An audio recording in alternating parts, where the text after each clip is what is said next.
Hello అందరికీ, ప్రతి ఒక్కరు ఇష్టంగా తినే క్రిస్పీ అటుకుల మిక్చర్ చేద్దాం పదండి. ఫస్ట్ కళాయిలో 1 కప్పు అటుకులు వేసి ఫ్రై చేసుకుందాము.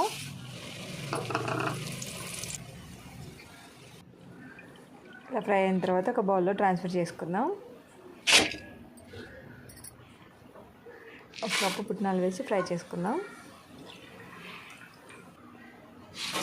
అలాగే 1 కప్పు పల్లీలు కూడా వేసి ఫ్రై చేసుకోవాలి.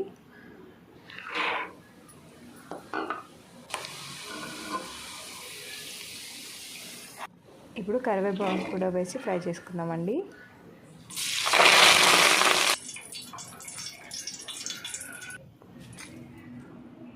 ఇప్పుడు 1 టేబుల్ స్పూన్ కారం, రుచికి తగినంత ఉప్పు వేసి ఒకసారి కలుపుకుందాము. అంతే అండి, ఎంతో టేస్టీ అండ్ క్రిస్పీగా ఉండే ఈవినింగ్ స్నాక్స్ ఐటమ్. పిల్లలు పెద్దలు అందరూ ఇష్టంగా తినే అటుకుల మిక్చర్ రెడీ అయిపోయింది. తప్పకుండా మీరు కూడా ట్రై చేయండి. ఎలా ఉందో కామెంట్ చేయండి. ప్లీజ్ నా ఛానల్ సబ్స్క్రైబ్ చేసుకోండి. Thank you for watching.